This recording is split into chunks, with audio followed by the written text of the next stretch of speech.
നിയന്ത്രണ രേഖയ്ക്ക് സമീപം വീണ്ടും വെടിയുതിർത്ത പാകിസ്ഥാൻ. കുപ്വാര, നൌഷേര, ബാരാമുള്ള, പൂഞ്ച്, അഖ്നൂർ മേഖലകളിൽ സൈനിക പോസ്റ്റുകൾക്ക് നേരെയാണ് വെടിയുതിർത്തത്. സൈന്യം തിരിച്ചടിച്ചു. അർജുൻ പീതാംബരനുണ്ട് വിശദാംശങ്ങളുമായി. Arjun, good morning. സൈന്യം എങ്ങനെയാണ് തിരിച്ചടി നൽകിക്കൊണ്ടിരിക്കുന്നത്? പാകിസ്ഥാന്റെ ഭാഗത്തു നിന്നുള്ള പ്രകോപനം എത്രത്തോളമാണ്? Modi, good morning.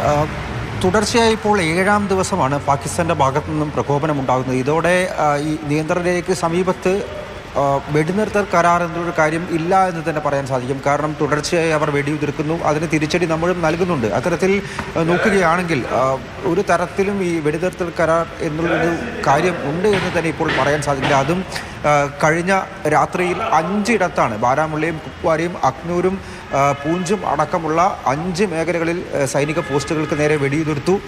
അതെല്ലാം തന്നെ ചെറുത്ത് സൈന്യം തിരിച്ച് വെടിയുതിർക്കുകയാണ് ഉണ്ടായത്. പക്ഷേ ഇരുഭാഗത്തും ആളപായമൊന്നുമില്ല. പലപ്പോഴും ശ്രദ്ധ തിരിക്കാൻ വേണ്ടി, അതായത് ഭീകരരെ എല്ലാം തന്നെ നുഴഞ്ഞു കയറാൻ സഹായിക്കാനൊക്കെ പാകിസ്ഥാൻ്റെ ഭാഗത്തു നിന്നും ഇത്തരത്തിലുള്ള പ്രകോപനങ്ങൾ ഉണ്ടാകാറുണ്ട്. നിയന്ത്രണ രേഖയ്ക്ക് സമീപത്തു നിന്നും വെടിയുതിർത്തുകൊണ്ട് അത്തരത്തിലുള്ള സംശയങ്ങളുണ്ട് നമ്മുടെ സൈന്യത്തിന്. അതുകൊണ്ട് ഈ LOC, അതായത് നിയന്ത്രണ രേഖയ്ക്ക് സമീപത്തുള്ള നിരീക്ഷണം, ആളുകൾ നുഴഞ്ഞു കയറുന്നുണ്ടോ എന്നുള്ള കാര്യങ്ങളടക്കം മനസ്സിലാക്കാൻ വേണ്ടിയിട്ട് നിരീക്ഷണം ശക്തമായിരിക്കുന്നു. ഒപ്പം തന്നെ പാകിസ്ഥാൻ ഇത്തരത്തിൽ പ്രകോപനം തുടരുകയാണെങ്കിൽ അതിന് ശക്തമായി തിരിച്ചടിക്കാനുള്ള ഒരു നടപടി നീക്കം തന്നെയാണ് ഇന്ത്യ സ്വീകരിക്കുന്നതും ഇപ്പോൾ ചെയ്തുകൊണ്ടിരിക്കുന്നതും. എന്തായാലും ഇത്തരത്തിൽ തന്നെ മുന്നോട്ട് പോവുകയാണെങ്കിൽ, അതായത് പാകിസ്ഥാൻ്റെ ഭാഗത്തു നിന്നും തുടർച്ചയായി ഇനിയും വെടിനിർത്തൽ ലംഘനം പോലെയുള്ള കാര്യങ്ങൾ ഉണ്ടാവുകയാണെങ്കിൽ പൂർണ്ണമായിട്ടും ഈ കരാറിൽ നിന്ന് പിന്മാറാൻ ഇന്ത്യ മുൻകൈയെടുക്കും.